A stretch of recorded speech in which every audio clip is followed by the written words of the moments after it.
এই সফর মাসে একটা বিশেষ দিন আছে, কি? আখিরি সাহার সোমবার। এটা ফার্সি শব্দ। কি শব্দ? আখিরি সাহার সোমবার মানে হচ্ছে মাসের শেষ বুধবার, যেই দিন রাসূলুল্লাহ সুস্থতা লাভ করেছেন, বলি সুবহানাল্লাহ। এই সফর মাস একটি গুরুত্বপূর্ণ মাস। এই মাসটা পুরোটাই রাসূলের জীবনের শেষ সফর মাসটা ছিল। রাসূল অসুস্থ ছিলেন, একেবারে শয্যাশায়ী। সফর মাসে রাসূলুল্লাহ এমন অসুস্থ হয়ে পড়েছেন যে সাহাবীরা হাল ছেড়ে দিয়েছেন, রাসূলুল্লাহ বোধহয় আর আমাদের মাঝে থাকবেন না। সাহাবীদের এই আশঙ্কা সত্য হয়েছিল। রাসূলুল্লাহ সফর মাসে অসুস্থ হয়ে আবার শেষ বুধবারে গোসল করলেন, সুস্থ হয়ে গেলেন, কিন্তু এরপরেই রবিউল আউয়াল মাসে ইন্তেকাল করলেন। সুবহানাল্লাহ বলবেন না? সেই সফর মাসকে নিয়ে কাফেররা কি বলতো?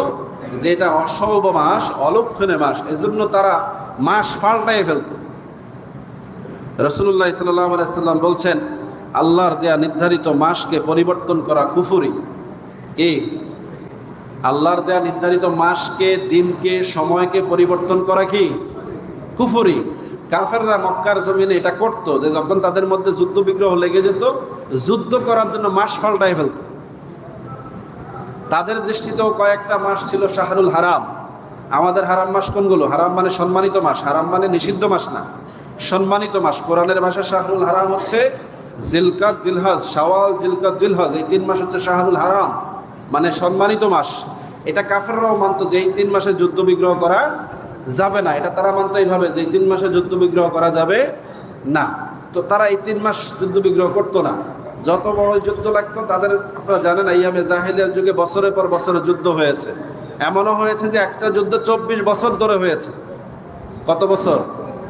24 বছর ধরে যুদ্ধ লাগাতার চলতেছে, যুদ্ধ কখনো বন্ধ হয় না। শুধু এই 3 মাস আসলে তারা যুদ্ধ বিরতি দিত, উভয় পক্ষ মিলে এই 3 মাস যুদ্ধ করতো না, এরকম বিষয় ছিল। আবার ছিল সফর মাস আসলে তারা সফর মাসটাকে রদবদল করতো। ওই মাসে যদি তাদের কোনো বিশেষ কাজ থাকতো, কোনো প্রোগ্রাম থাকতো, তারা সিদ্ধান্ত নিয়ে এই মাসটাকে পিছিয়ে দিত। কেন? তারা বলতো যে সফর মাসটা অলক্ষণে মাস, এই মাসে কিছু করা যাবে না। নাউজুবিল্লাহ বলি। রাসূলুল্লাহ সাল্লাল্লাহু আলাইহি সাল্লাম বলছেন, আত-তিয়ারাতু আশ-শিরক, আত-তিয়ারাতু আশ-শিরক, 3 বার বলেছেন যে এরকম চিন্তা চেতনা এগুলো সব শিরক। সুতরাং এই ধরনের চিন্তা চেতনা আমরা লালন করব না। হ্যাঁ, আমরা কি লালন করব? কোনটা আমাদের জন্য কল্যাণ, কোনটা অকল্যাণ, এটা আমরা বিবেচনা করব। কারণ আল্লাহ রাব্বুল আলামিন যেই বিষয়গুলোর মধ্যে অকল্যাণ রেখেছেন, ওগুলো থেকে আমাদেরকে বেঁচে থাকতে হবে। আল্লাহ রাব্বুল আলামিন যেই বিষয়গুলোর মধ্যে কল্যাণ রেখেছেন, ওই কল্যাণের কাজগুলো আমাদেরকে করতে হবে। কি বলেন, ঠিক না? এই জন্য আমাদের মধ্যে কল্যাণ অকল্যাণ যেগুলো, সেগুলো আমরা বাদ দিয়ে আমরা যদি খালি সকাল বিকাল, রাত্র দিন দুপুর, শনিবার মঙ্গলবার এইগুলো নিয়ে পড়ে থাকি, তাইলে আমাদের সাথে আর কাফেরদের সাথে কোনো ডিফারেন্স থাকে না। আল্লাহ রাব্বুল আলামিন প্রিয় হাবিব বলছেন, সবটা সময়, সবটুকু মাস, সবটুকু বছর এগুলো আল্লাহর পক্ষ থেকে নির্ধারিত। আল্লাহ রাব্বুল আলামিন চাইলে এর মধ্যে কল্যাণ দিতে পারেন, চাইলে এগুলোর মধ্যে অকল্যাণ দিতে পারেন। ক্ষমতা কার? সুতরাং আপনি বিবেচনা করলে কিছু হবে না। বিবেচনা কার লাগবে? আল্লাহর বিবেচনা লাগবে। সুতরাং আপনি যদি মনে করেন কোনো বিষয়ে আপনার ক্ষতির আশঙ্কা আছে, কোনো বিষয়ে আপনার সমস্যার আশঙ্কা আছে, কোনো বিষয়ে আপনার ভালো হওয়া দরকার, কোনো বিষয়টা আপনি কল্যাণ করতে চাচ্ছেন, তাহলে চাইবেন কার কাছে? আল্লাহর কাছে আপনি চাইবেন। এরপরে আল্লাহ রাব্বুল আলামিন যেটা করবেন সেটাই আপনি আলহামদুলিল্লাহ বলবেন। কথা বুঝে আসছে? আপনি অসুস্থ হয়ে গেলেন, আপনি দেখতেছেন আপনার রোগ বাড়তেছে, এই রোগ বাড়ার ব্যাপারে আপনি কি করবেন? আল্লাহর কাছে সাহায্য চাইবেন। আল্লাহ আমাকে রোগ থেকে ফানা দান করেন, আপনি শেফা দান করেন, আমার রোগ যেন বৃদ্ধি না হয়, এই রোগ যেন আমাকে মৃত্যুর দিকে নিয়ে না যায়, এই রোগ যেন আমাকে অঙ্গহানি না ঘটায়, এই রোগ যেন আমাকে বিপদগ্রস্ত না করে, এই বিপদ যেন আমার জন্য রিজিকের ঘাটতির কারণ না হয়, এই রোগ যেন আমাকে অর্থ ডাউনের দিকে নিয়ে না যায়। এই ধরনের যত বিষয় আপনার ব্রেনে আসবে, আপনি ক্ষমা চাইবেন কার কাছে? কিভাবে? আপনি নেকামল করবেন। আল্লাহর কাছে যখন নিয়ত করবেন যে আল্লাহ আমাকে এই ক্ষতি থেকে বাঁচান, তখন বললেই হবে না, এটাকে কবুল করানোর জন্য আপনাকে আল্লাহর দরবারে নজরানা দিতে হবে। সেটা কি? আপনি সূরা পড়বেন, সূরা ইখলাস পড়বেন, দুরূদ শরীফ পড়বেন, তাসবিহ পড়বেন, তাহলিল করবেন, দান করবেন, সদকা করবেন। কোনটা? ওই যে নিয়ত করেছেন এটা কবুলের জন্য। যখন আপনি এভাবে দান সদকা নেকামল করতে থাকবেন, আল্লাহ আপনার নিয়ত পূরণ করে দিবেন। সুবহানাল্লাহ। এই হচ্ছে সুন্নত তরিকা। আপনি বিবেচনা করে সকালে না বেরোয় বিকেলে বেরোইলে কোনো লাভ হবে? আপনি বিবেচনা করে শনিবারে না গিয়ে রবিবারে গেলে কোনো লাভ হইব? আপনি বিবেচনা করে মঙ্গলবারে না গিয়ে বুধবারে গেলে কোনো লাভ হবে? এটা আপনার সাধারণ বিবেচনা, এটাতে কিছু হবে না। বরং আপনি যদি মনে করেন যে অসুবিধা আছে, অকল্যাণ হতে পারে, ক্ষমা চান আল্লাহর কাছে। দয়া করবে কে? আল্লাহর হাবিব বলছেন, এই পদ্ধতি ছাড়া যারা নিজেরা সিদ্ধান্ত নিয়ে এটাকে অশুভ মনে করে সরে থাকে, ওটাকে শুভ মনে করে গ্রহণ করে, এরকম বিবেচনা করাটা কুফরি। কথা কি বুঝে আসছে আমার বাবারা? এরকম অনেক বিষয় আমাদের ঘরে বাইরে আছে না নাই? হ্যাঁ, ভাঙ্গা কোলা, খালি কলস, পিসা, তারপরে কি বলে বাড়ির পিছন দিয়ে যাওয়া, সামনে দিয়ে ডাকা, পিছন থেকে ডাকা, হ্যাঁ ওই যে ঘুঘু ডাকা, কুকিল ডাকা, পেঁচা ডাকা, তারপরে আরো আরো অনেক বিষয় আছে যেগুলোকে আপনারা কি মনে করেন? কুলক্ষণ মনে করেন, কিনা বিপদের কারণ মনে করেন, তাই না? ওই রাতের বেলা পেঁচারা ডাকলে কয় কোন বিপদ জানিয়ে আইতে আছে, কাউয়ারা ডাকলে কয় কোন খবর জানিয়ে আইতে আছে। এরকম আছে না নাই? এরকম হাজারো বিষয় সমাজ আছে, এগুলো সব শিরক। কি এগুলো? শিরক। আপনি হ্যাঁ, প্রাণীদের মাধ্যমে আল্লাহ আপনাকে সিগন্যাল দেয়, কুকুরের মাধ্যমে আল্লাহ আপনাকে সিগন্যাল দেয়, প্রাণীদের মাধ্যমে আল্লাহ আপনাকে সাহায্য করে, আপনি ওইটা যখন খেয়াল করবেন সাথে সাথে আল্লাহর কাছে সাহায্য করবেন, আল্লাহ এর মধ্যে কি মেসেজ আছে আমি জানি না, আপনি দয়া করেন। এটা হচ্ছে ইবাদত। কথা বুঝে আসছে কিনা?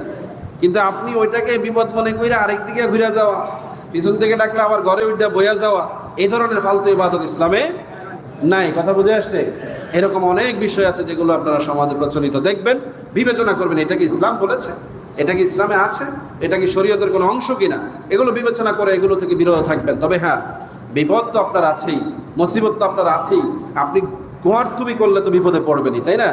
দেখা যাবে এরকম অনেক ঘটনা ঘটে যে এই বিষয়গুলো বিবেচনা না করে চলার কারণে সামনে গিয়ে বিপদ হয়েছে, তো মানুষের বিশ্বাস হয়ে গেছে এটার কারণে এটা হয়েছে, আসলে এটা না, শয়তান লাগা আছে ওই ধরনের সিমটম ঘটাইয়া ওই সময় সে আপনাকে বিপদে ফেলে।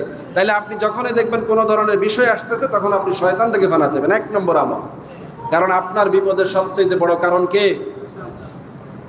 এটা আমাদের মুসলমানদের ব্রেনেই নাই যে শয়তান আমাদের বিপদের কারণ, অথচ আল্লাহ রাব্বুল আলামিন বলছেন তোমাদের জন্য শয়তান হচ্ছে সবচাইতে বড় শত্রু। ইন্না শাইতানা লাকুম আদুউন মুবিন, তোমাদের জন্য সবচাইতে প্রকাশ্য এবং বড় শত্রু হচ্ছে শয়তান। তাহলে আপনার যত বিপদ, সব বিপদের পিছনে আছে কে? শয়তান আছে, এটা 1 নম্বরে মাথায় রাখবেন। তো শয়তান থেকে যদি বাঁচতে পারেন তাহলে দেখবেন অনেক বিপদ এমনিতেই কেটে গেছে। শয়তানের বানানো বিপদ থেকে আপনি বেঁচে গেলে 70% নিরাপদ। কত পার্সেন্ট? 70% নিরাপদ। কারণ আল্লাহ রাব্বুল আলামিন এত দয়ালু, বান্দাকে আল্লাহ বিপদে ফেলার মতো কোনো অ্যারেঞ্জমেন্ট রাখেন নাই। সুবহানাল্লাহ বলেন। বান্দা বিপদে পড়ুক এরকম কোনো অ্যারেঞ্জমেন্ট আল্লাহর পক্ষ থেকে নাই। হ্যাঁ, তাকদিরে ভালো মন্দ আছে, সেটা হচ্ছে আল্লাহ রাব্বুল আলামিন বান্দাকে পরীক্ষা করবার জন্য কিছু বিষয় রেখেছেন। কোরআনে বলেছেন ওয়ালা নাবলুয়ান্নাকুম বিশাইইন মিনাল খাউফি ওয়াল জু'i ওয়া নাকসিম মিনাল আমওয়াল ওয়াল আনফুসি ওয়াস সামারাত। আল্লাহ বলছেন এই ধরনের নোকসান, লস, ক্ষতিগুলো দিব আমি তোমাকে পরীক্ষা করবার জন্য। এটা তোমাকে বিপদে ফেলবার জন্য না, এটা তোমাকে ধ্বংস করবার জন্য না, এটা তোমাকে তছনছ করে দেওয়ার জন্য না, বরং তোমাকে আমার প্রিয় বানানোর জন্য। বলি সুবহানাল্লাহ। তাহলে আল্লাহ যখন পরীক্ষা নেবেন তখন আপনি কি করবেন? পরীক্ষা হল বাদ দিয়ে অন্য রাস্তা দিয়ে ফলাই যাবেন? আপনি যখন বিপদ দেখে পালাইয়া যাওয়ার চেষ্টা করেন তখন সেটা হচ্ছে আপনি পরীক্ষা হলে আসলেন না। আল্লাহ চাইলো আপনাকে পরীক্ষা করতে, আপনি এটা থেকে অন্য রাস্তা ধরলেন। অন্য রাস্তা বোঝেন তো? বিপদ আপদ মুসিবত দেখলে কবিরাজের কাছে যাওয়া, তাবিজ কবজ লাগানো, শিরক করা, বেদাত করা, নানা রকমের বিষয় আছে না, এগুলো করা মানে হলো আল্লাহরে ফাঁকি দেওয়া। কেন? আপনি তো আল্লাহর কাছেই চাইতে পারেন যে আল্লাহ আমার সামনে তো এই পরীক্ষা চলে এসেছে, আমাকে বাঁচাও, আমি কিভাবে বাঁচবো? আল্লাহ আমি আপনার দরবারে ধর্ণা দিচ্ছি, নামাজ পড়েন, তাসবিহ তাহলিল আদায় করেন, দান সদকা করেন, মানুষকে খাবার দেন, মানুষের সহযোগিতা করেন, হরেক রকম দিনই এলেম আছে, দিনই কাজ আছে, যেগুলোর বিনিময়ে আল্লাহর দেওয়া এই পরীক্ষা থেকে বাঁচার সুযোগ আছে। কি বলেন ঠিক কিনা? আল্লাহ বলেছেন ওয়াবাশশিরিস সাবিরিন,